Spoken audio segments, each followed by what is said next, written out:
agora, senhoras e senhores, a primeira palestra do dia.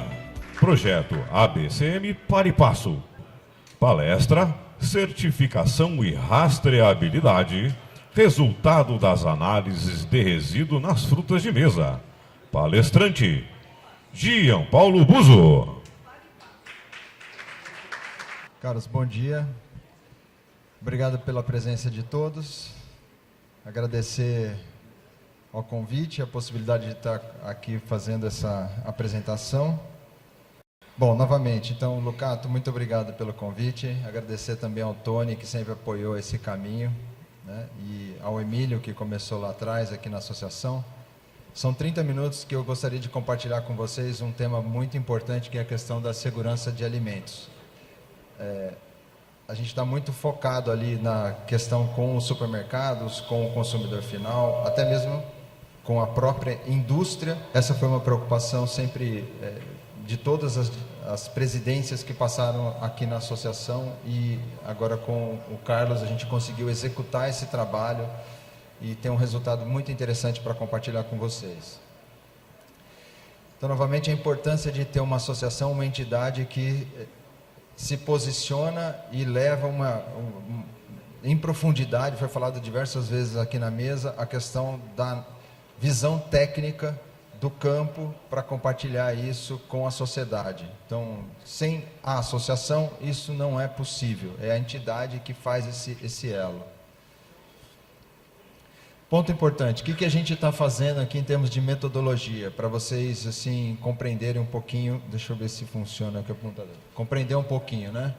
Esses temas, rastreabilidade, inspeção de qualidade, segurança do alimento, certificação e auditoria, não são temas inventados por uma empresa ou por alguma iniciativa privada. Isso aqui vem da demanda da sociedade, em função até de aspectos técnicos, para a gente ter organização, controle e qualidade naquilo que a gente está entregando lá na ponta. Então, esses 4 pilares são os 4 pilares que a gente tem focado na entrega do nosso trabalho junto à produção e distribuição de alimentos.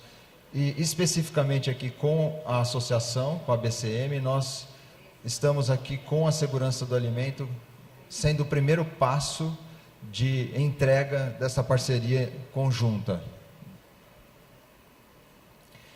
Então, são 3 aspectos aqui que nós combinamos de trabalho. Nós estamos sendo muito objetivos nesse aspecto deste combinado. Primeiro, fazer o monitoramento dos resíduos químicos, ou seja, checar como está a qualidade do produto no aspecto de químico, vamos falar, usar os termos que são utilizados, né? Agroquímico, agrotóxico, defensivo químico, defensivo agronômico, enfim, todos os nomes, mas o que a gente está olhando aqui é resíduo químico, tá? Posteriormente, a gente já iniciou um trabalho de monitoramento das certificações, mas a gente quer avançar com isso. Vou explicar um pouquinho como que está sendo feito esse desenvolvimento. E um programa também de desenvolvimento interno da associação para capacitação de protocolos aqui orientados para auditoria e certificação. Qual o objetivo disso? Gerar conhecimento, gerar capacitação para entregar melhor alimento. Sempre nesse foco, sempre nesse objetivo. Ponto importante aqui também, não sei se eu estou acelerando muito, mas eu fico sempre preocupado aqui com os tempos, né? Mas ponto importante, pessoal, é um setor relevante para a sociedade, é um setor relevante, sociedade na questão do consumo e na questão de geração de oportunidades de negócio, trabalho, emprego e toda a movimentação econômica. Qualquer deslize que tenha em relação a este primeiro aspecto aqui, sempre acontece um retrocesso de consumo e uma perda de credibilidade se a gente não tiver como se posicionar em relação ao que eu tenho. Então, essa foi a grande preocupação do Carlos, do Lucato, na discussão desse projeto. Se a gente for questionado sobre a segurança do alimento que a gente está colocando na mesa do consumidor, a gente tem como responder isso, a gente tem como mostrar com evidência o que nós temos dentro dos nossos associados. Então, essa foi a intenção de fazer esse início de trabalho. que é segurança do alimento? Só recapitular um pouquinho, né? Então tem a ISO que define isso, a ISO 22000, e o termo de segurança dos alimentos é a garantia de que o alimento não causará efeitos adversos à saúde do consumidor quando for preparado e ou consumido de acordo com o uso pretendido. Nós não estamos aqui, neste caso, olhando, apesar de ter uma correlação, um impacto, a segurança do trabalhador no campo. A gente está olhando a segurança com estas análises da fruta que chega na mesa do consumidor. Esse é o escopo desse monitoramento. Quais os objetivos da segurança do alimento? Ter um alimento seguro para o consumo, o impacto na proteção ambiental, uma orientação para a saúde pública, a qualidade dos produtos e a redução dos desperdícios de insumos. É interessante também nesse acompanhamento que a gente vem fazendo junto aqui a produtores e comercializadores de fruta, esse último item. A gente percebe no acompanhamento das auditorias de certificações ou verificações dentro dos protocolos, né, de certificação, que muitas vezes se comenta sobre a redução do custo do processo, né, ou do custo de produção, mas a gente entra numa sala lá dos insumos e tem produtos sobrando, custa caro e que não vai ser usado. E quando eu falo produto sobrando, custa caro e não vai ser usado, são frascos ali de químicos que custam R$1.000, R$2.000, R$3.000 aos montes, 10, 15, 20 que são comprados e ficam ali, esquecidos no tempo. Então a gente se depara com situações onde, monitorando o resíduo, indo para a certificação, a gente consegue detectar oportunidade de ganho também na eficiência de custo de produção. É muito básico, mas é um básico que passa desapercebido em muitos casos, né?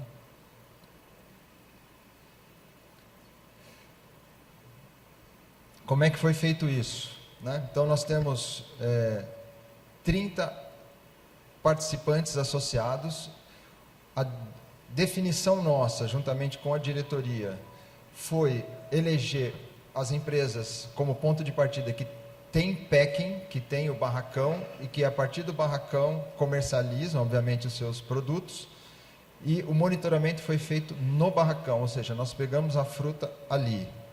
Nós tivemos situações onde nós fizemos aqui, nós trouxemos essas duas fotos para ilustrar um pouquinho, porque tem lugares que estavam mais distantes, a gente queria cumprir um prazo de execução e não tinha uma logística adequada, além do custo, né? A gente está sempre tentando regular esse equilíbrio do custo também de deslocamento. Então nós fizemos isso de maneira remota, a gente combinou com a pessoa uma ligação, ligou a câmera do vídeo da ligação e fez toda a orientação de coleta remotamente para viabilizar a agilidade e o custo desse processo. Foi muito interessante isso também, porque praticamente foi uma amostragem guiada remotamente e funcionou.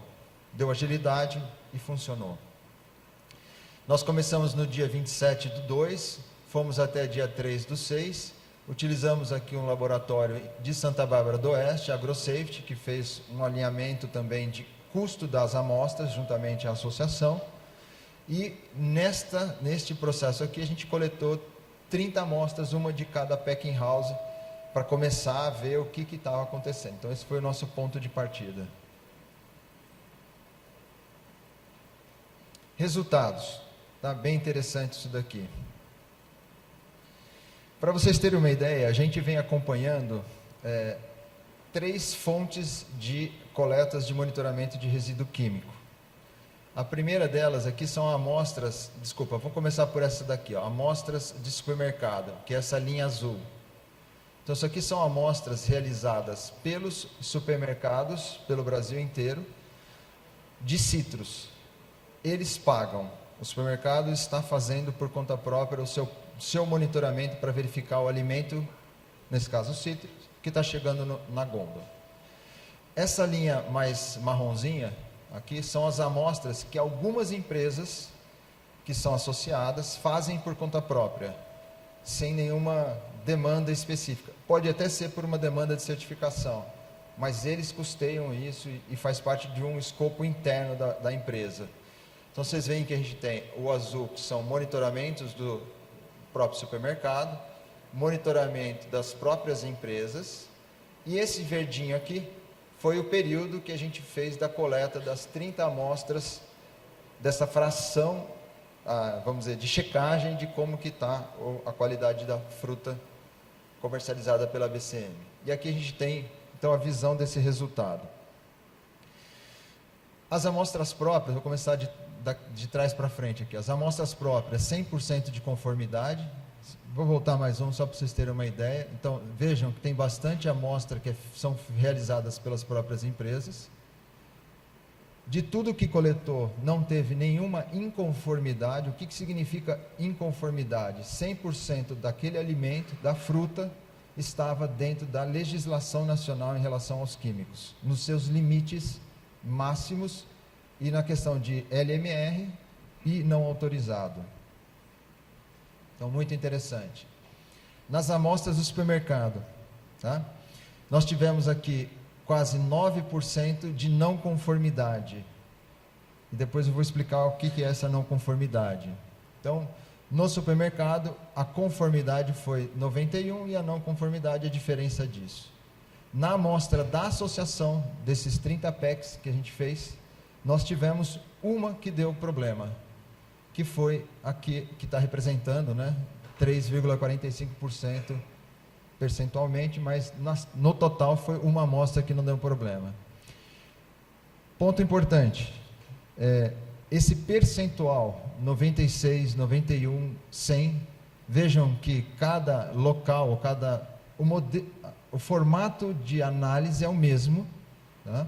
Não tem uma mudança do método da análise, é sempre multiresidual, mantendo a referência que é indicada pela Anvisa, a gente não está alterando, mas tem diferenças nos resultados. No entanto, este resultado, seja qual for eles aqui de quem realizou, está acima da média nacional. Isso é muito positivo, tá? Muito positivo para o setor. O que foi o problema que deu? Não autorizado para cultura. Então, seja nas amostras identificadas nos supermercados, quanto na amostra identificada na associação, foi por detectar um princípio ativo que não pode ser utilizado para citros. Tá? Então, aqui já não é um LMR, ou seja, não foi identificado uma molécula que pode ser utilizada, mas que ficou fora do seu limite. Não é o caso. Nós estamos aqui utilizando algum tipo de produto que não está autorizado para a cultura. Esse dado é muito interessante, pessoal. Amostra da associação, supermercado e amostra própria. O tebuconazol apareceu com mais frequência. Aqui eu acho que, como tem uma discussão técnica para o resto do dia, vale a pena a reflexão para as empresas que estão aqui, né, de químicos, biológicos, obviamente, das tecnologias, com os problemas que são enfrentados de greening, de toda, vamos dizer, o desafio da produção, olhar para esses princípios ativos aqui, porque foram eles que apareceram com mais frequência. E o primeiro aqui foi o tebuconazol. Não. Essa molécula, ela serve para quê? Essa molécula está sendo utilizada por quê? Né? E ela está sendo utilizada corretamente, assim como a segunda, a azozistrobina, a malationa, e assim segue. Né? Então, esse material a gente compartilha com a associação posteriormente, a associação pode enviar para que vocês olhem com calma novamente e avaliem depois nos manejos que estão sendo feitos dentro das propriedades. Esse dado também chama muita atenção. Eu vou voltar 3 slides, depois eu venho para esse novamente, só para recapitular. Então, nós estamos falando o seguinte, olha, eu tenho 96% de conformidade, eu tenho 91% de conformidade, eu tenho 100% de conformidade. Nós estamos aqui acima, provavelmente numa média, não fiz essa conta, mas deve estar em 95%. Resultado muito positivo quando eu comparo a média nacional da Anvisa. Então, é satisfatório. Agora, se a gente desce um degrau e olha com lupa, nós temos que ficar atento e entender. Das amostras da associação, do supermercado e própria, nós tivemos aqui 2 que tiveram 0 princípio ativo. Praticamente, vamos chamar, um produto orgânico.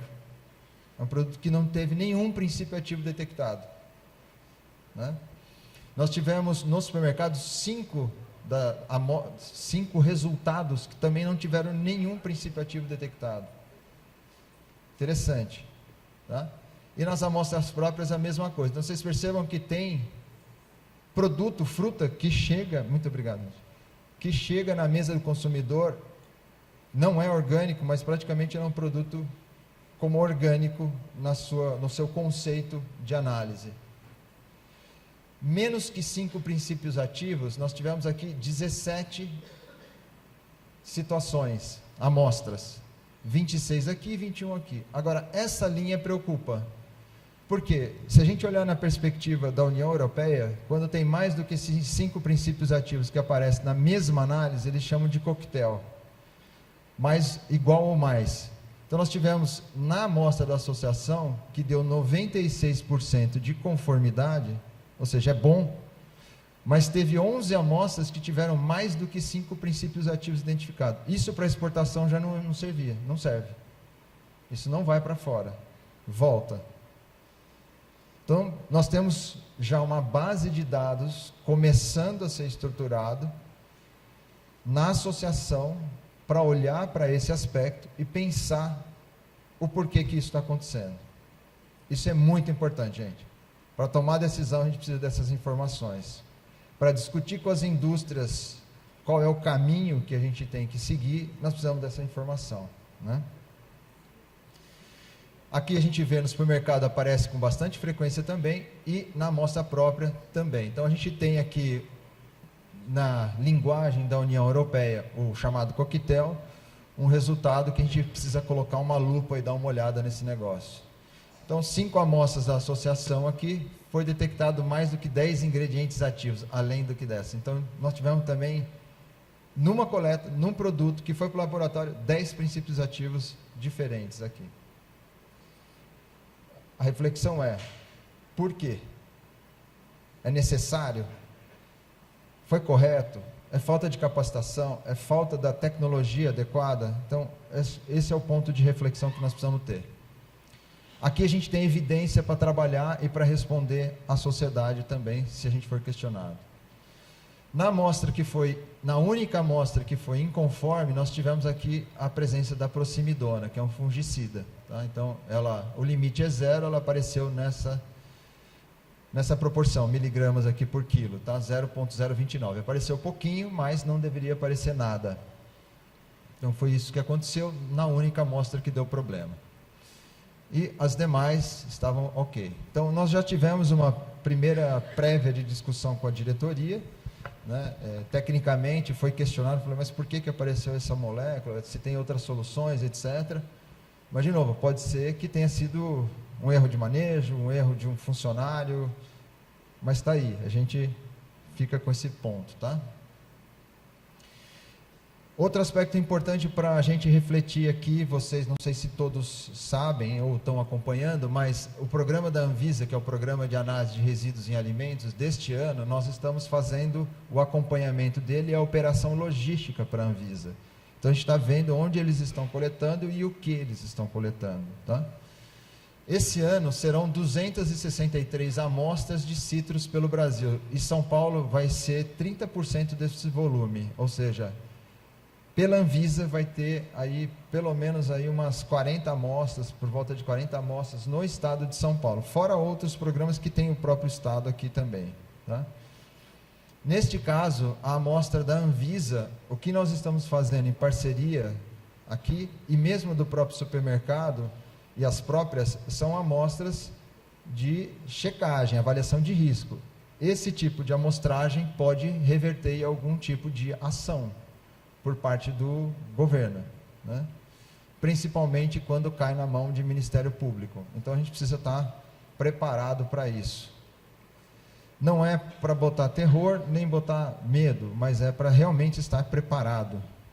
Então nós temos aqui 30% desse valor. Em relação à certificação, indo aqui para o final, vejam que desde 2020 a gente vem fazendo um trabalho com vocês, com associados, cada ano vem incrementando. Esses aqui são alguns dos protocolos, então Global Gap, a plataforma SAI, Global Markets, outras, na verdade, recertificação do Global Gap aqui. Então, ano a ano, os Citrus, pelo menos aqui que está dentro da associação, vem avançando no olhar para a certificação. Isso é muito interessante. E aqui algumas das empresas, né, que já passaram ou estão passando por este processo. Tá? Então, é bem legal isso também. Para nós, pensando na perspectiva vamos dizer, técnica de olhar um protocolo de certificação, ele traz uma organização para a empresa muito interessante. Ele traz um processo, um procedimento para a empresa estratégico, principalmente por conta da competitividade que a gente tem no mercado. Então, você bota a ordem dentro da casa. Para certificar, tem que ser organizado, e isso é uma boa consequência para a empresa, vamos chamar assim, para o agronegócio, né? Esse processo nós fizemos aqui, nós estamos discutindo da certificação, né? De fazer aqui um programa, fizemos as amostras, temos a certificação em algumas empresas andando, a gente quer avançar com um programa interno aqui de desenvolvimento, evolutivo, alinhado com as demandas de indústria e supermercado, nesses protocolos, e a gente está buscando apoio financeiro, sim, de parceiros. Né? Isso sempre foi um ponto que a gente discutiu e é necessário para viabilizar economicamente isso também. Nesse sentido, eu queria chamar aqui o César Graff, ele está aqui, desculpe, não lhe vi. Por quê, gente? Veja bem, foi a primeira empresa a ser certificada, e eu queria chamar a Ed Milan também. Eu estou de mensageiro sobre esse processo, porque foi a Ed com o seu César que fizeram todo esse caminho de certificação do viveiro, foi o primeiro a ser realizado. Primeiro, assim, eu vou falar o que a gente sente, alguém precisa querer, ele quis. Depois, a gente tem a possibilidade de executar, e quando a gente está executando, ele nos suporta, ele fala, vai em frente que eu dou força para vocês, eu garanto que isso vai acontecer, e assim evoluiu. Então, gostaria da sua palavra. Bom dia a todos. Primeiramente, eu queria agradecer a oportunidade, né, que a BCM nos trouxe, a Paripasso também, e a gente não pode esquecer da UPL, né, que nos apoiou financeiramente para que isso se realizasse. Então, a BCM lançou esse programa da Global Gap, e eu me convidei, né, a participar desse programa, porque eu achei interessante. Eu acho que é importante salientar que o Global Gap é um dos programas de certificações mais importantes do mundo, é um dos mais requisitados, principalmente na Europa, quando se quer conquistar novos negócios. Então, é um sistema que enquadra a empresa no seu topo de qualidade, topo de segurança alimentar, segurança de produtos, segurança para os seus fornecedores, seus clientes, né? Além da questão ambiental e segurança do trabalhador também, né? Então, todas essas empresas, não só assim como a Citrograf, que foi a primeiro viveiro do país a ter a certificação Global Gap, a gente ficou muito feliz com isso e principalmente agradeço a oportunidade. Mas eu queria dizer também que não só a Citrograf, como todas as empresas que estão elencadas aqui no programa Global Gap, eles se enquadram num topo de qualidade, ou seja, essas empresas estão se colocando num patamar mais alto. Isso sempre em prol da garantia dos seus produtos, sempre beneficiando os seus clientes, tá? Então, isso que é importante. E uma coisa muito importante, eu falei que o Global Gap, inicialmente, é o programa mais requisitado na Europa, que é uma exigência dos grandes mercados europeus, mas não só a Citrograf, como todas as empresas fizeram aqui no Brasil de forma voluntária. Então, você falou muito bem, teve que alguém querer fazer, mas isso é importante, que colocam a todas essas empresas que estão listadas aqui numa situação que querem fazer algo melhor pelos seus clientes. Então, parabenizar todos que estão enquadrados aí, que realmente os frutos serão colhidos e os resultados virão. Então, agradeço a oportunidade, a BCM, a Paripasso e também a UPL.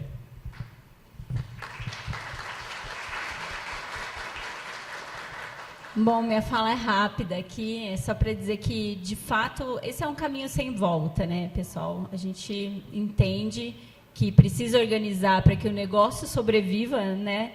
E para que também as demandas de mercado sejam atendidas. Um produto seguro, pensando no trabalhador que está ali, pensando no meio ambiente e olhando para as tendências também de sustentabilidade. Então, enfim, a certificação é um dos caminhos mais fáceis para que o produtor se organize para estar dentro dessa dinâmica do mercado. Então, quero parabenizar Citrograf, parabenizar também a todos os produtores que estão aqui listados e, de novo, agradecer, né, a confiança da BCM, também da UPL, que tem patrocinado, e é muito importante isso, esse apoio, né? Então, enfim, e convidar também os produtores que reflitam sobre isso e participem, olhem para isso, né? Quer saber mais? Procure a gente, vem perguntar, a gente está aqui à disposição de vocês, tá bom? Pessoal, não tenham medo e não tenham pressa. Aliás, de acabar, mas tenham pressa de começar. Quanto antes começa, antes acaba. Não precisa ficar na agonia. Às vezes fala assim, não, mas eu vou ter que mudar a estrutura. Calma, a gente pode combinar esse tempo. Não precisa fazer em um ano. A gente tem processos, empresas ali que estão no seu segundo ano, estão no terceiro ano. Mas vai se ajustando gradativamente, vai organizando internamente a relação com o trabalhador interno, a relação dos controles internos, das questões de segurança, e assim vai. Tem um monte de coisas ali dentro. Mas começa e avança. Então, muito obrigado, seu César, novamente. Obrigado. E fechamos aqui o nosso agradecimento, novamente, a todos, a Lígia também, que nos apoiou muito nesse caminho. Muito obrigado. Palavras do diretor executivo sócio fundador da Pirapasso e também diretor setorial do GS1 Brasil, ele, Jean Paulo Buzo. Jean Paulo, eu peço que você volte aqui para a nossa tribuna, porque a nossa querida secretária executiva, Lígia Maria, e em mãos do nosso presidente Carlos Ducato, receba uma singela lembrança.